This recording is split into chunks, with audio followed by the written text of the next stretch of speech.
Welcome. Congratulations on committing to reading the Bible within a year. Did you know that most people retain knowledge better when listening to an audio whilst reading along? This video allows us to do just that. The text will be on the screen, but I encourage you to read along with your personal Bible as well. This video may be accompanied by visual scenes. These scenes, of course, are not biblically accurate, but are included to keep you engaged. I've brought along a few friends to read for us throughout this journey. Remember to always take time to pray and meditate on the Lord's Word. Let's get started.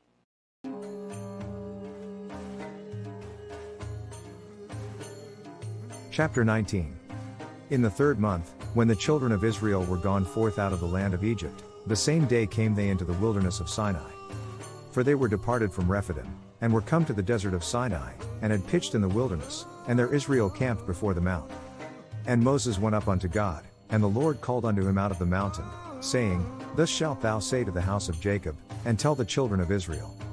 Ye have seen what I did unto the Egyptians, and how I bare you on eagle's wings, and brought you unto myself. Now therefore, if ye will obey my voice indeed, and keep my covenant, then ye shall be a peculiar treasure unto me above all people, for all the earth is mine. And ye shall be unto me a kingdom of priests, and an holy nation. These are the words which thou shalt speak unto the children of Israel. And Moses came and called for the elders of the people, and laid before their faces all these words which the Lord commanded him. And all the people answered together, and said, All that the Lord hath spoken we will do. And Moses returned the words of the people unto the Lord. And the Lord said unto Moses, Lo, I come unto thee in a thick cloud, that the people may hear when I speak with thee, and believe thee forever. And Moses told the words of the people unto the Lord. And the Lord said unto Moses, Go unto the people, and sanctify them today and tomorrow, and let them wash their clothes. And be ready against the 3rd day, for the 3rd day the Lord will come down in the sight of all the people upon Mount Sinai. And thou shalt set bounds unto the people round about, saying, Take heed to yourselves, that ye go not up into the mount, or touch the border of it. Whosoever toucheth the mount shall be surely put to death. There shall not an hand touch it, but he shall surely be stoned, or shot through, whether it be beast or man, it shall not live. When the trumpet soundeth long, they shall come up to the mount. And Moses went down from the mount unto the people, and sanctified the people, and they washed their clothes. And he said unto the people, Be ready against the 3rd day, come not at your wives. And it came to pass on the 3rd day in the morning, that there were thunders and lightnings, and a thick cloud upon the mount, and the voice of the trumpet exceeding loud, so that all the people that was in the camp trembled. And Moses brought forth the people out of the camp to meet with God, and they stood at the nether part of the mount. And Mount Sinai was altogether on a smoke, because the Lord descended upon it in fire, and the smoke thereof ascended as the smoke of a furnace, and the whole mount quaked greatly. And when the voice of the trumpet sounded long, and waxed louder and louder, Moses spake, and God answered him by a voice. And the Lord came down upon Mount Sinai, on the top of the mount, and the Lord called Moses up to the top of the mount, and Moses went up. And the Lord said to him, Go down and warn the people so they do not force their way through to see the Lord, and many of them perish. And let the priests also, which come near to the Lord, sanctify themselves, lest the Lord break forth upon them.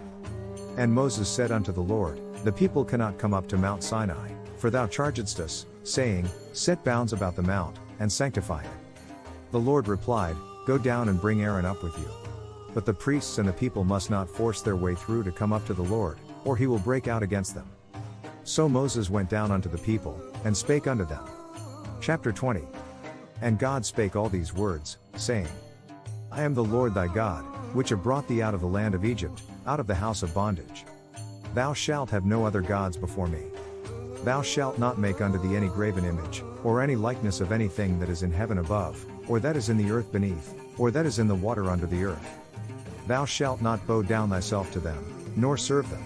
For I the Lord thy God am a jealous God, visiting the iniquity of the fathers upon the children unto the 3rd and 4th generation of them that hate me, and showing mercy unto thousands of them that love me, and keep my commandments. Thou shalt not take the name of the Lord thy God in vain, for the Lord will not hold him guiltless that taketh his name in vain. Remember the Sabbath day, to keep it holy. 6 days shalt thou labor, and do all thy work. But the 7th day is the Sabbath of the Lord thy God. In it thou shalt not do any work, thou, nor thy son, nor thy daughter, thy manservant, nor thy maidservant, nor thy cattle, nor thy stranger that is within thy gates. For in 6 days the Lord made heaven and earth, the sea, and all that in them is, and rested the seventh day. Wherefore the Lord blessed the Sabbath day, and hallowed it. Honor thy father and thy mother, that thy days may be long upon the land which the Lord thy God giveth thee. Thou shalt not kill. Thou shalt not commit adultery. Thou shalt not steal. Thou shalt not bear false witness against thy neighbor. Thou shalt not covet thy neighbor's house. Thou shalt not covet thy neighbor's wife, nor his manservant, nor his maidservant, nor his ox, nor his donkey, nor anything that is thy neighbor's. And all the people saw the thunderings, and the lightnings, and the noise of the trumpet, and the mountain smoking. And when the people saw it, they removed, and stood afar off. And they said unto Moses, Speak thou with us, and we will hear, but let not God speak with us, lest we die. And Moses said unto the people, Fear not, for God is come to prove you, and that his fear may be before your faces, that ye sin not. And the people stood afar off, and Moses drew near unto the thick darkness where God was. And the Lord said unto Moses, Thus thou shalt say unto the children of Israel, Ye have seen that I have talked with you from heaven. Ye shall not make with me gods of silver, neither shall ye make unto you gods of gold. Make an altar of earth for me, and sacrifice on it your burnt offerings and fellowship offerings, your sheep and goats and your cattle. Wherever I cause my name to be honored, I will come to you and bless you. If you make an altar of stones for me, do not build it with dressed stones, for you will defile it if you use a tool on it. And do not go up to my altar on steps, or your private parts may be exposed. Chapter 21. Now these are the judgments which thou shalt set before them. If thou buy an Hebrew servant, 6 years he shall serve, and in the 7th he shall go out free for nothing. If he came in by himself, he shall go out by himself. If he were married, then his wife shall go out with him. If his master have given him a wife, and she have borne him sons or daughters, the wife and her children shall be her master's, and he shall go out by himself. And if the servant shall plainly say, I love my master, my wife, and my children, I will not go out free. Then his master must take him before the judges. He shall take him to the door or the doorpost and pierce his ear with an awl. Then he will be his servant for life. And if a man sell his daughter to be a maidservant, she shall not go out as the men servants do. If she please not her master, who hath betrothed her to himself, then shall he let her be redeemed. To sell her unto a strange nation he shall have no power, seeing he hath dealt deceitfully with her. And if he have betrothed her unto his son, he shall deal with her after the manner of daughters. If he take him another wife, her food, her raiment, and her duty of marriage, shall he not diminish. And if he do not these three unto her, then shall she go out free without money. Anyone who strikes a person with a fatal blow is to be put to death. And if a man lie not in wait, but God deliver him into his hand, then I will appoint thee a place whither he shall flee. But if a man come presumptuously upon his neighbor, to slay him with guile, thou shalt take him from mine altar, that he may die. And he that smiteth his father, or his mother, shall be surely put to death. And he that stealeth a man, and selleth him, or if he be found in his hand, he shall surely be put to death. And he that curseth his father, or his mother, shall surely be put to death.